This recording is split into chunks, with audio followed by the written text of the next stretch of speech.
মানুষের জন্য, সাধারণ মানুষের জন্য। তো কিছু আপনার সমস্যা এখানে ছিল, আছে, তবে পাবলিসিটি বেশি ছিল।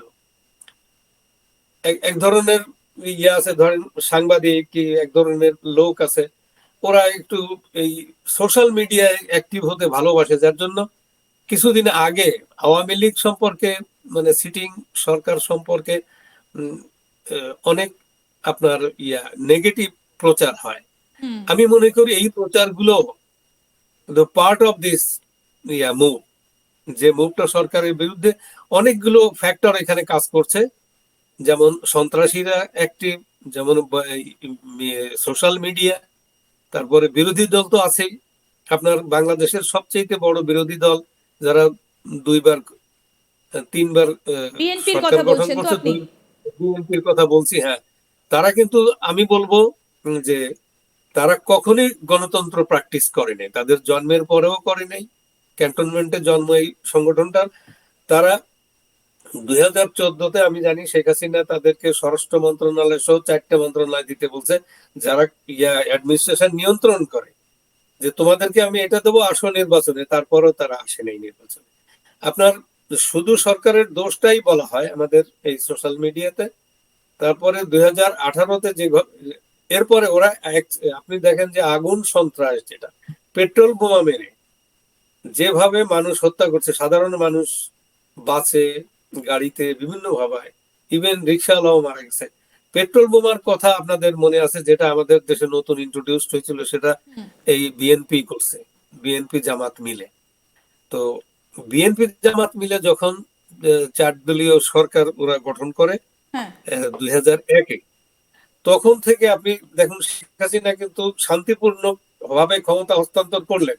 এটা ইতিহাস, এটা আমার বানানো কোনো কথা না। 2001-এ শেখ হাসিনা ক্ষমতা ছেড়ে দিয়ে শান্তিপূর্ণ ভাবে উনি ওরা জামাত বিএনপি সরকার গঠন করলো। তারপরে যে ঘটনা ঘটলো, আপনি সারা, মানে পাকিস্তান আর্মি যে অত্যাচার করছে, হিন্দুদের উপর অত্যাচার, আওয়ামী লীগের উপর অত্যাচার, এটা কিন্তু পাকিস্তান কিন্তু আর্মি এই যেভাবে মুহূর্তে একেবারে কোনো দাঁড়িয়ে কি নির্বাচনে যাবে? কারণ তত্ত্বাবধায়ক সরকার যখন গঠিত হয়েছিল গত আগস্টে, তারপর তো বলা হয়েছিল যে যত তাড়াতাড়ি সম্ভব নির্বাচন ডিক্লেয়ার করতে হবে। এখন তো কোনো নির্বাচনের নামগন্ধই নেই এবং মোহাম্মদ ইউনূস বলছেন যে না আগে না না, এরা সংস্কারের দিকে নজর দেবেন তিনি। এই মুহূর্তে বিএনপি দীর্ঘদিন ক্ষমতার বাইরে, তারা আন্দোলন করছে এবং তারা মনে করে যে এই ছেলেদের এই আন্দোলনটা ওরা ইনক্যাশ করবে, কিন্তু এই ছেলেরা, এরা সন্ত্রাসী, এদের এজেন্ডা অন্য কিছু। হুম। এদের সাথে বিএনপির এখন কিন্তু সমস্যা তৈরি হচ্ছে ধীরে ধীরে। এরা চাচ্ছে যে তার ইউনূসের নেতৃত্বে তারা অন্তত 5 বছর কি 10 বছর এরা ক্ষমতায় থেকে ওদের সেই মৌলবাদী শাসন এখানে এস্টাবলিশ করবে। আর বিএনপি চাচ্ছে যে এখন তো আওয়ামী লীগ নেই, এই মুহূর্তে নির্বাচন তারা চাচ্ছে, নির্বাচন হলে বিএনপি ক্ষমতায় আসবে, মানে আওয়ামী এখন লীগকে কি বাদ দিয়ে। লড়াইটা তাহলে রাজায় রাজায় লেগে গেছে? রাজায় রাজায় না, ওদের ওদের ওই birds of A same feeder, ওরা, ওদের ভিতরেই গন্ডগোলটা আছে। আপনি দেখবেন যে প্রায় ওরা বিএনপির বিরুদ্ধে ওরা বলছে, বিএনপি আবার ইউনূসের চেষ্টা করছে ইউনূসকে রেখে, সন্তর্পণে আওয়ামী লীগকে বাইরে রেখে। আওয়ামী লীগ একটা বিশাল দল, 15 বছর দেশ শাসন করছে। আপনার ওরা যদি গণতন্ত্র ছিল না, মানবাধিকার ছিল না এই বলে আন্দোলন করলো, কিন্তু ওরা তো গণতন্ত্র দিচ্ছে না, মানবাধিকার দিচ্ছে না, আইনের শাসন এস্টাবলিশড হয়নি।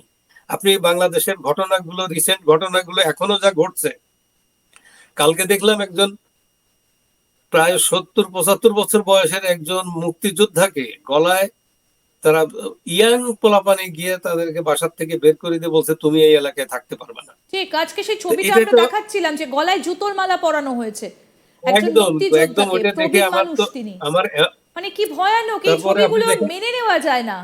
আপনারই তো তারা, আপনি বাংলাদেশে, আপনার দেশেরই তো তারা মানুষ। এই জিনিসগুলো দেখলে আপনাদের মনে কেমন লাগে? পালিয়ে চলে এসেছেন দেশ থেকে আপনারাও।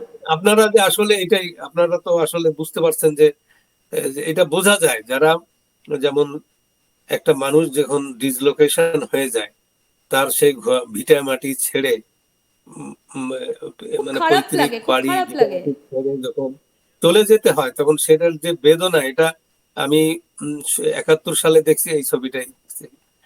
আমি আরো কয়েকবার দেখলাম। মানে কতটা তবে মানুষ, এরা কতটা অমানবিক। ইনি তো যখন হয়তো মুক্তিযোদ্ধার দলে নাম লিখিয়েছিলেন তখন হয়তো ইনি ছাত্র, কারণ আজ থেকে 53 বছর আগে এনার বয়স কত হবে, 22-24, মানে এখন বয়স এরকম এরকম 80-র কাছাকাছি। একজন প্রবীণ মানুষ, আজকে মানে তার এইটা পাওনা ছিল দেশ স্বাধীন করতে যাবার জন্য, যার কতটা অমানবিক। একজন স্বাধীনতা সংগ্রামী, যার যার আহ, জীবনের বিনিময়ে আজকে আমরা যেহেতু জীবন দিতে গিয়েছিল, তার বিনিময়ে আজকে সে কি পাচ্ছে এখানে, আপনি এটাই হচ্ছে চিন্তার বিষয়। তবে এরা তো আসলে এই সন্ত্রাসীরা, এরা তো আপনার সারা পৃথিবীতে এরা সন্ত্রাস এই যে করছে। আপনার কথা এদের আপনি যোগাযোগ বলছিলেন শুরুতে যে 40 বছর হয়ে গেল আপনি সাংবাদিকতা করেছেন, দেশ আপনাকে সেই সম্মানটা দিল না, এটা কতটা কষ্টের একটা জায়গা। সম্মান, আমার চাইতে সিনিয়র সাংবাদিক আছে, তাদেরকেও জেলখানায় ঢুকাইছে, তাদের অ্যাক্রেডিটেশন কার্ড বাতিল করে দিয়েছে। তারা তারা মনে করে যে অ্যাক্রেডিটেশন বাতিল করে দিলে সাংবাদিকতা শেষ হয়ে যায়। এরা যাই হোক, এরা তো না গণতন্ত্র বুঝে, না আইনের শাসন বুঝে, না বিশ্বাস করে। তো এরা একটা আপনার এটা কি বলবো, এটার আসলে ভাষা নেই এর বিরুদ্ধে বলার। তবে এই অবস্থা, আমি মনে করি এই অবস্থা আহ, চিরস্থায়ী হবে না। খুব শীঘ্রই সাধারণ মানুষ, আপনি জানবেন যে 71 সালে সাধারণ মানুষের একটা দাদা একটু যদি বিরাট, বলেন, এই যে এই যে প্রবীণ মানুষ তাকে যারা ঘিরে রয়েছেন, এনারা কারা? এরা কি সবাই জামাত নাকি এলাকার মানুষও রয়েছেন? না এটা হয় কি, আমাদের দেশের অশিক্ষিত লোক, এরা যখন দেখে যে একটা লোক বিপদে পড়ে গেছে, এর ভিতরে একটা পাশবিকতা কাজ করে। আপনি দেখবেন যে একটা পশুকে কেউ আটকায় রাখলে আরেকটা পশু এসে ওটাকেই আক্রমণ করে। যেমন একটা মোরগকে আপনি বেঁধে রাখেন, দেখবেন আরেকটা মোরগ এসে ওকে ঠোকায়। তো মানুষ তো মানে আর পশুর সমান এটা মানুষের কাছ থেকে সেটা আশা করে বাংলাদেশের না। মানুষের একেবারে পশু এই অবস্থায় পাশবিকতা, পশুর সমান হয়ে গেছে বলছেন?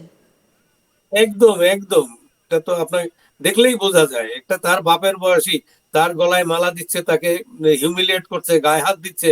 এটাকে আপনি পশুর চাইতে আর কি বলবেন আপনি বলেন? সত্যি এই ছবিটা দেখলে খুব খারাপ লাগছে। উনি সোজা হয়ে দাঁড়াতে পর্যন্ত পাচ্ছেন না, যে কতটা অপমান ওনাকে করা হচ্ছে। কিন্তু আপনি চিন্তা করতে পারেন।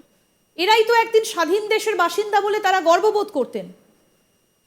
হ্যাঁ, এরা অধিকার আদায় করতে চাচ্ছিল। এরা এটা একেবারে আপনার, আমি বলি যে এরা এই যে আন্দোলনটা হয়েছে ঢাকা বিশ্ববিদ্যালয়ে, এটা সাধারণ ছাত্রছাত্রীর সাথে প্রতারণা করা হয়েছে। তাদেরকে বলছে যে আমরা কোটার আন্দোলন করছি, সম ইকুয়াল চাই, সুযোগ চাই চাকরিতে। কিন্তু চাকরির পিছনে আপনি এখন যা ঘটছে, এটা তো ভ্যান্ডালিজম বললেও আপনার কম বলা হবে। এটা তো কি অরাজকতা, মানুষের জানমালের নিরাপত্তা নাই এখানে, একটা জঙ্গলি শাসন